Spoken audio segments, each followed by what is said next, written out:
This is the morning. It's about 8 o'clock in the morning. And I like to hike this time of day. I mean, I'm calling it a hike. It's really just a short walk because we got Dodger here. He's got his brace on. And so I'm just testing him. This is fairly rough terrain that we have to walk through before we get to like a road that's a little bit easier, but it's still, the road is like up and down and there's rocks on it that he could trip on. So I'm just taking it really slow with him. Let's go check him out. Here he is. And he's doing really good. Like, he'll do little jumps and stuff, and I tell him not to, and he looks at me funny because he's like, why are you telling me to stop running? Why are you telling me to stop jumping? Because he's so used to being active and doing those kinds of things, but he really needs to take it easy now while his leg is mending. And his leg is doing great. He hasn't winced in pain or yelped or anything when I put the brace on. And I massage it a little bit, and it doesn't seem to hurt him.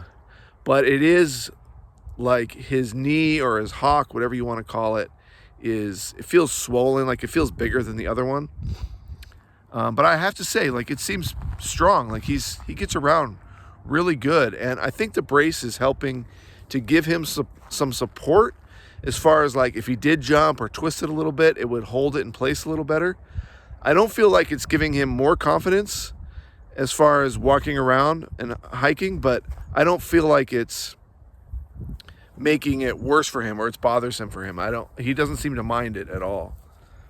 In fact, like, he's really good now when I put it on in the morning, or whenever I put it on, because I always take it off as soon as he goes back inside the trailer. I take it off because I don't want it to rub him or anything, and kind of reduces the wear and tear on the brace itself. If he's just laying around, he doesn't need to have it on. But it feels so good to just have him walking around with us again. I'm a little froggy right now. I mean, because I literally just got out of bed, and I want to take the dogs on a little walk before it gets too hot. It's not too bad here in the daytime. Like in the middle of the day when the sun is fully up, it gets a little warm, but it's not that bad.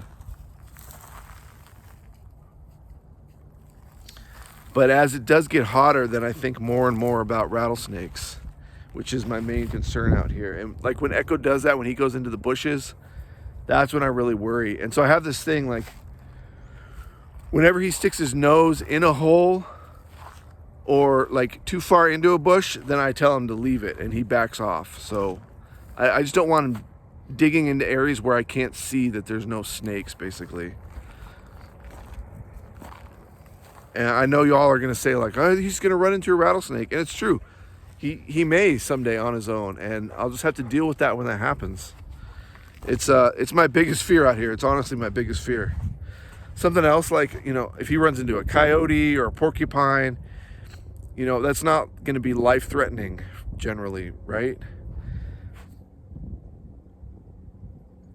But if he runs into a rattlesnake, I mean, then I'm rushing him to the hospital. Same with Dodger.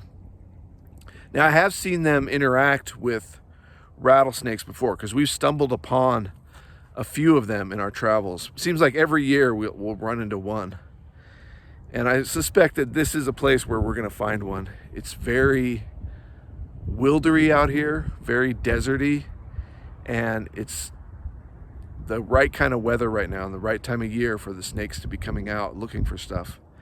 And I like walking in these washes, which there's not much of a wash here, but it's sandy, so you can see if a snake comes through here, it'll leave a track and it'll be really identifiable. And if you see a track, then at least you know, oh, there's snakes around here, and you best assume that they're rattlers. But I haven't seen any snake tracks, so that's making me feel a little better, but it's also at the same time, it's like kind of a false sense of security because there's definitely snakes out here and there's definitely rattlers out here. But the interactions that I've seen with them and rattlesnakes, they listen to me.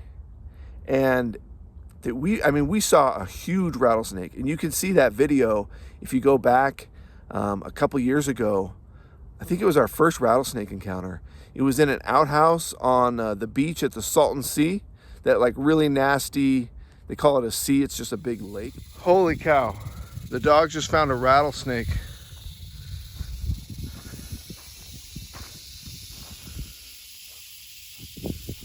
That was one of my favorite places to camp.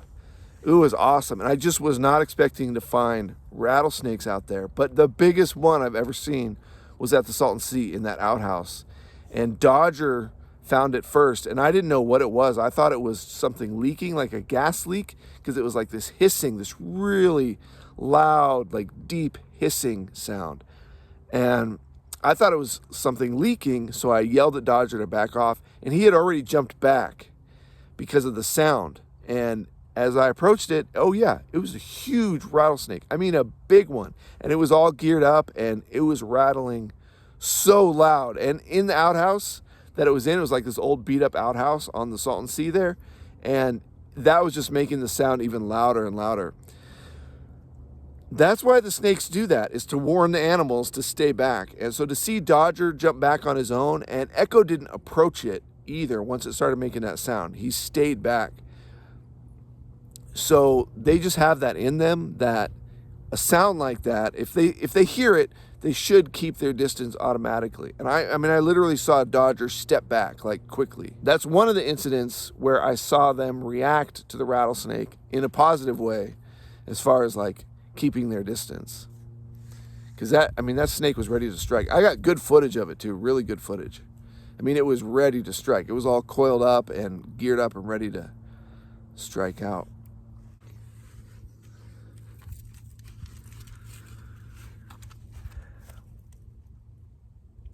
So as it gets warmer here, it's really actually really livable. So it's not the kind of heat that we were experiencing in Quartzsite, where I had to get out of there. And that's why I stayed at the RV park, and that's why we left, and that's why we came here. And we're not that far from Phoenix, where it's very hot, but here it's about 10 or 15 degrees cooler than Phoenix.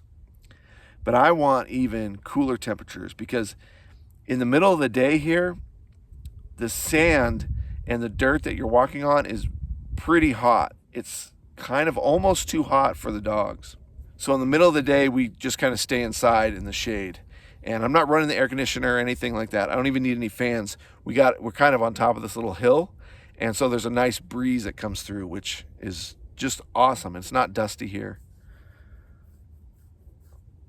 So I'm looking forward to going even higher up into the mountains, where we're going to find pine trees, and it's going to be even cooler than what it is here. I mean, it's probably going to be about 10 or 15 degrees cooler than what we got here.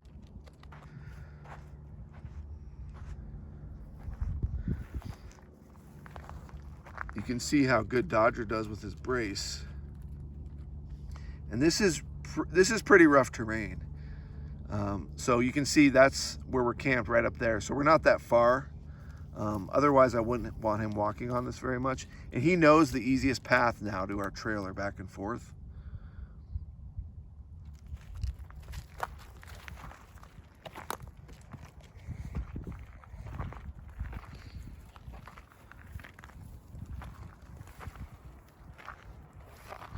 Dodger,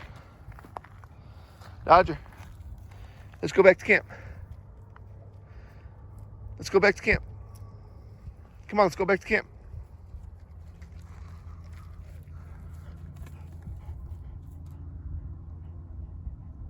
Want to go back to camp? Are you hungry? Are you hungry? Are you hungry? You take us back to camp? Okay. Let's go back to camp. Dodger, back to camp.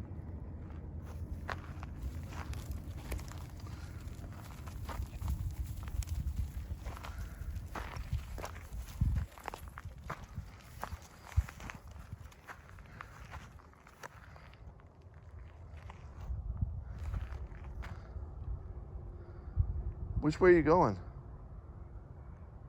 You know, Echo just missed it. A rabbit, a bunny, which he loves to chase, just ran right here, right behind our trailer. He was right next to it. He didn't even know. If he would have seen that thing, I mean, he would just chase right after it. I think he heard me say the B word.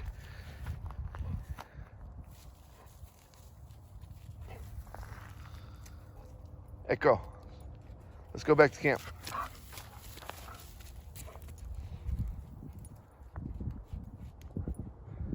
Back to camp. Echo, back to camp.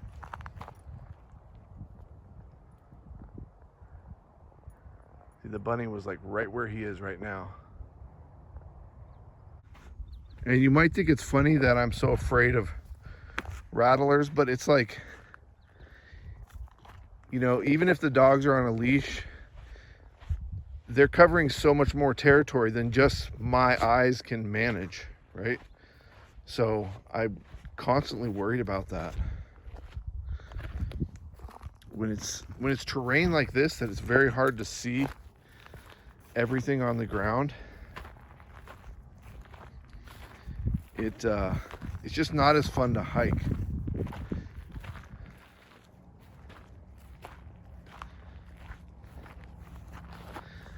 Here comes Dodger.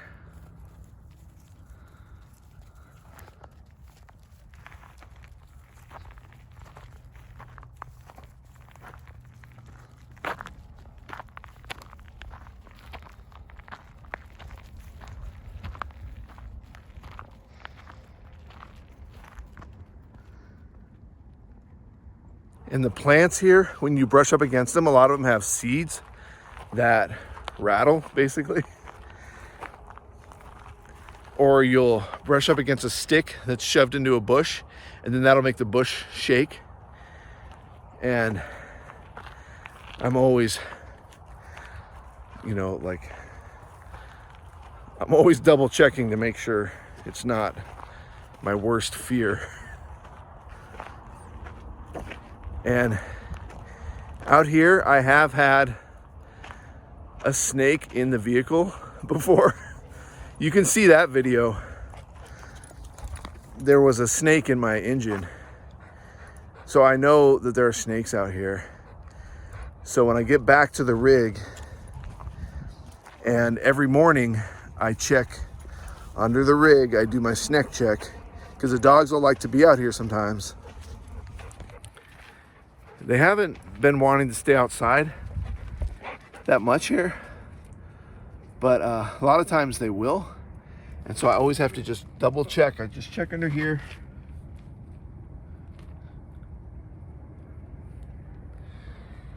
And I check under the truck for snakes.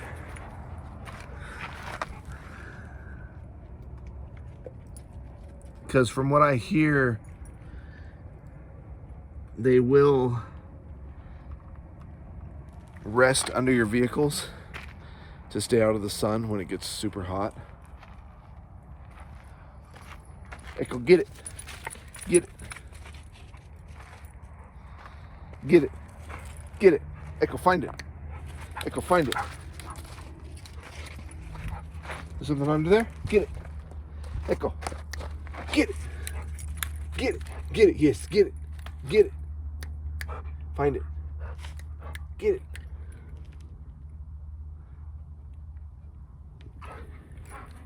And I've been checking under the hood of the truck for rodents. And I've had really, really good luck. There are a few bite marks on some of the stuff in the engine from the past. Nothing bad yet. But I did find a mouse turd up there yesterday morning. And all I can really do is open up the hood every day and hope that whatever's in there gets scared out. Sometimes Echo will smell something under the truck, and so I get him to go under there and try to scare it out. You do that sometimes. Sometimes you scare stuff out. I've seen you scare chipmunks out of there before. That's very helpful. And if nothing else, like, he can smell if there's something under there, and if there's something under there, he'll want to go after it. So at least then I know, oh yeah, there was something in there, or there's something in there right now. But luckily, I haven't had any major issues with that. But that's one of the big concerns is mice and rats. So finding like a mouse turd in the engine, it's kind of disconcerting. And that makes me want to get out of here too.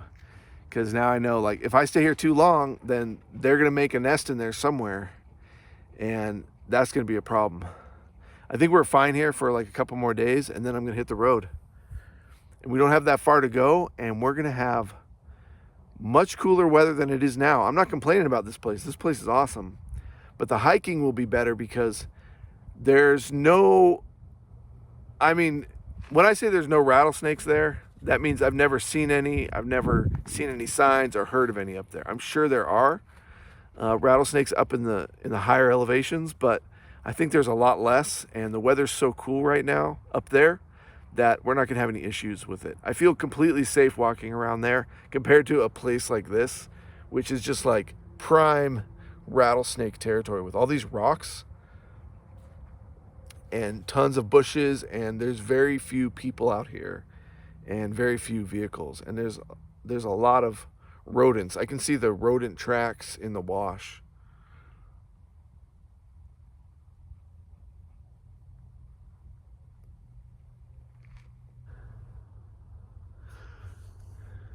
This is our life. I'm feeling very content at a place like this, other than the rattlesnake worry. But I feel really comfortable with our gear. We have just the right amount of gear. Coming up here, I came up with half a load of water. Usually I can carry about 60 gallons, half in the truck and half in the trailer. But this time, since the truck wasn't running that great, I only brought half a load of water just to kind of reduce the weight. And the gray tank and the black tank were completely empty. So that just reduces the weight as we drive. Right now, I'm basically out of water. You know, when I say out of water, I'm never completely out of water. I always have at least a few gallons stashed away in the truck that I only touch in an emergency. I have water for a few more days, but that's the time when I want to leave, because not having our full supply of water means that I'm going to need to get water. So it's better to leave while I have a little bit of water left, a few days. So if something happens, I can stop, and I know we're supplied for at least a few days. Now, water from here is not that far away. It's only about 30 miles, and it's at a rest area. So I'll show you that in the next video. Hit that like button. Let us know you're watching. We like to know you're watching. And also subscribe. Don't forget to subscribe. We've been getting a lot of new subscribers lately, and I think that's really cool.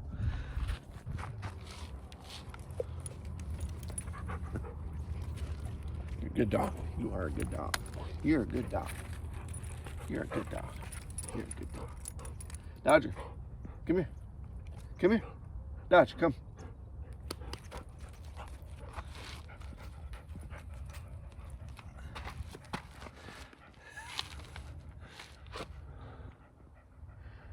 He hates being on camera. You hate it. You hate it.